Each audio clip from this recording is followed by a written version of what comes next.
Salam, saudaraku yang terkasih dalam Tuhan Yesus Kristus. Kita bersyukur di momen Paskah.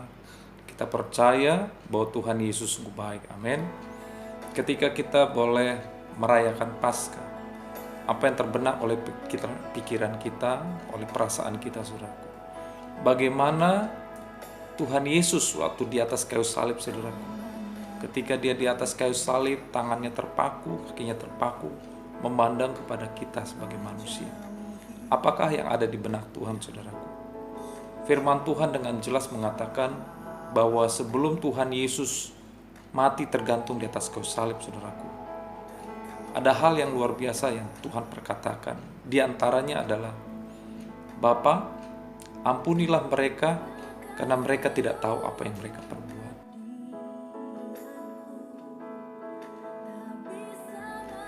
Seringkali, saudaraku, kita hanya melewati momen Paskah ini dengan berkata bahwa ya, Tuhan Yesus sudah mati. Tetapi pernahkah kita berpikir bahwa apakah perasaan Tuhan? Apakah perasaan Tuhan Yesus ketika dia tergantung di atas kayu salib melihat kehidupan manusia, melihat keadaan manusia, saudara dan saya? Tentu saja, saudaraku, dia Tuhan Yesus yang sangat mengasihi kita. Bahkan dia rela memberikan nyawanya buat hidup kita. Ada satu hal yang menarik, firman Tuhan dikatakan dalam Kisah Rasul 4 ayat 33, firman Tuhan katakan demikian.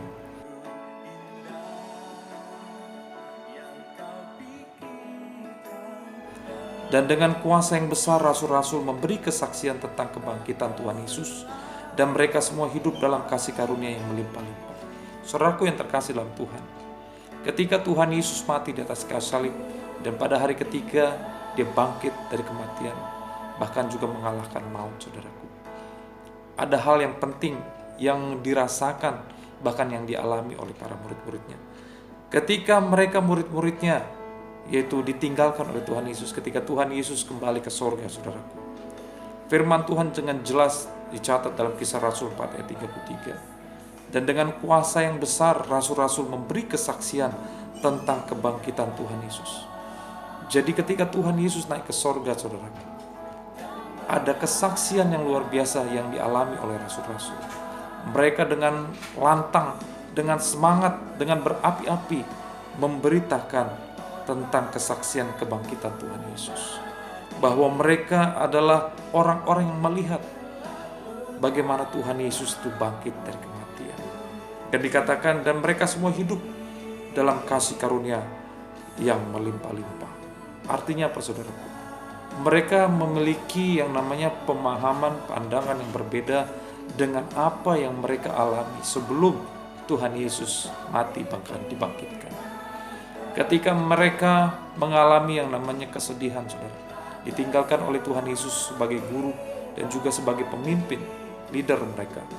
Tetapi apa yang menjadi teladan, saudaraku, ketika Tuhan Yesus yang mati dan akhirnya bangkit, kemudian dia naik ke sorga, saudaraku, murid-muridnya ini meneladani bahwa mereka harus bersaksi tentang kebangkitan Tuhan Yesus. Dan dikatakan dengan kuasa yang besar rasul-rasul memberi kesaksian. Saudaraku yang terkasih dalam Tuhan Yesus Kristus, ada poin penting yang saya catat di sini, bahwa kesaksian rasul-rasul pada masa itu bukanlah kesaksian yang biasa-biasa, bukan kesaksian yang mereka hanya beritakan biasa, tetapi dikatakan firman Tuhan dengan jelas, and with great power, dengan kuasa yang besar. Artinya apa, saudaraku? Disitulah kuasa Tuhan terjadi kepada murid-muridnya. Mereka menyatakan kebangkitan Tuhan Yesus itu bukan dengan hal yang biasa, tetapi dengan hal yang luar biasa, bahkan dikatakan kuasa. Firman Tuhan dengan jelas mengatakan, tetapi setiap orang yang menerimanya diberinya kuasa.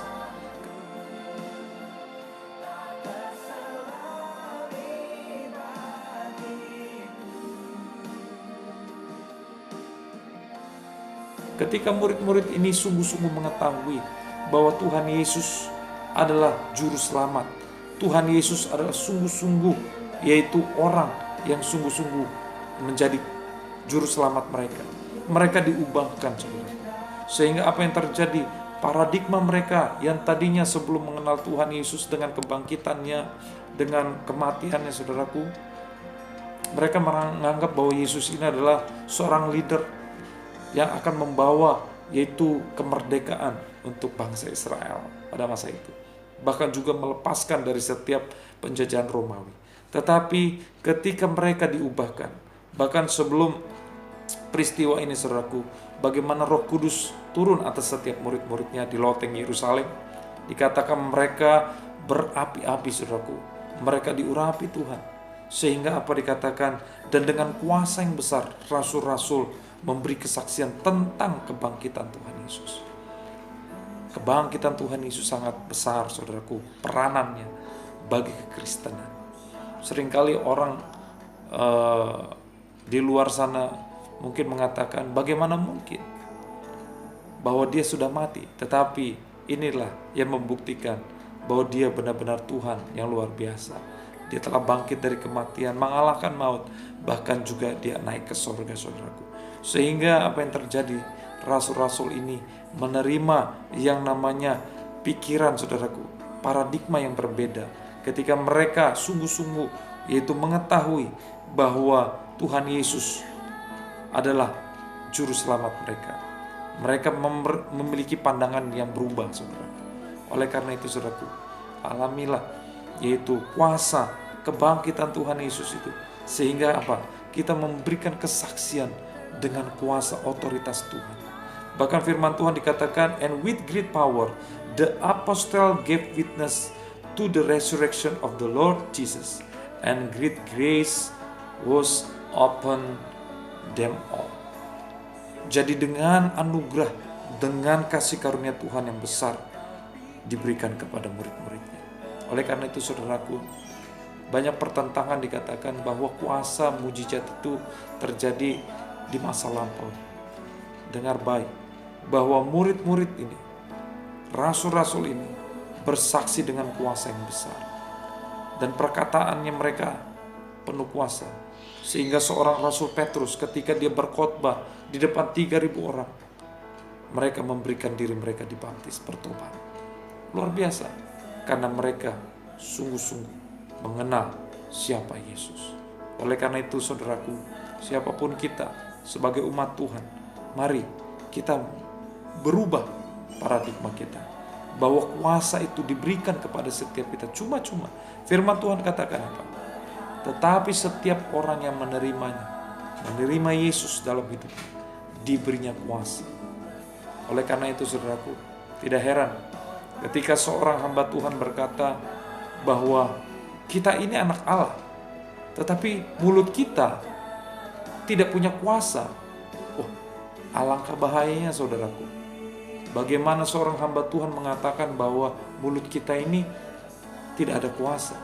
Bahkan firman Tuhan dengan jelas mengatakan, dan dengan kuasa yang besar rasul-rasul memberikan kesaksian tentang kebangkitan Tuhan Yesus. Kuasa yang besar, saudara. Sehingga kita percaya mulut kita ini, kalau kita sungguh-sungguh hidup itu kudus, hidup menjaga mulut ini, menjaga lidah kita, mengakang lidah kita, maka firman Tuhan katakan apa? Dengan kuasa yang besar rasul-rasul ini memberikan kesaksian. Dengan kuasa yang besar kita memberikan kesaksian tentang kebangkitan Yesus Kristus. Oleh karena itu, saudaraku, jangan takut. Jangan pernah engkau dikalahkan oleh karena pengajaran-pengajaran yang mulai hari-hari ini terlihat, saudaraku, orang yang mempercayai kuasa Tuhan dengan orang yang tidak percaya sama sekali. Saya sungguh heran, saudaraku, bagaimana seorang hamba Tuhan memiliki pendidikan yang besar tetapi tidak percaya tentang kuasa Tuhan.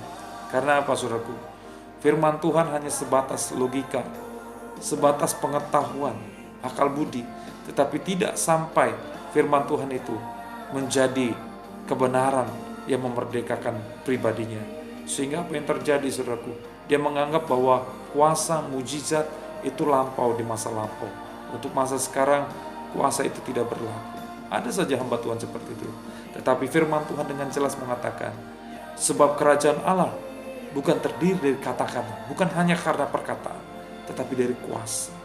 Bahkan dikatakan firman Tuhan dengan jelas di Kisah Rasul 4 ayat 33, dan dengan kuasa yang besar Rasul-rasul memberikan kesaksian tentang kebangkitan Tuhan Yesus, dan mereka semua hidup dalam kasih karunia yang melimpah-limpah. Jadi saya berdoa saudaraku, siapapun kita yang mendengarkan firman Tuhan ini, diingatkan Alkitab, firman Tuhan, bahwa rasul-rasul yaitu bersaksi dengan kuasa yang besar. Saudara. Demikian pula saudara, jika saudara, saya dan saudara yang sungguh-sungguh percaya kepada Tuhan, saudara dan saya memiliki hak, memiliki yang namanya kuasa itu saudaraku.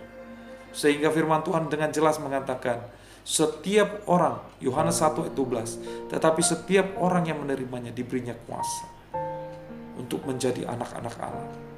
Kita sebagai anak-anak Allah sungguh-sungguh punya kuasa. Untuk apa? Bukan dipakai untuk semena-mena, bukan dipakai untuk kelaliman, tetapi firman Tuhan katakan untuk menyaksikan, yaitu untuk bersaksi, kesaksian, yaitu tentang kebangkitan Kristus. Sehingga banyak orang di luar sana, mereka yang belum mengenal Tuhan, mereka belum percaya kepada Tuhan, mereka bisa diselamatkan. Oleh karena itu saudara, saya berdoa supaya setiap kita mengalami yang namanya yaitu semangat kebangkitan Kristus ini, memberikan setiap murid-muridnya energi, kuasa yang besar. Dan firman Tuhan katakan apa? And with great power. Ya, dengan kuasa yang besar itu mereka memiliki kesaksian.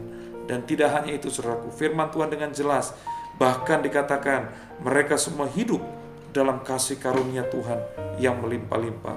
Mereka semua hidup di dalam anugerah Tuhan yang berlimpah-limpah. Luar biasa. Ini adalah berkat, semangat dari kebangkitan Kristus. Kiranya firman Tuhan ini memberkati kita untuk tetap kita terus yaitu bersaksi, menyatakan kuasa kebangkitan Kristus dengan otoritas kuasa yang besar yang dari Tuhan. Tuhan Yesus memberkati. God bless you all. Amin.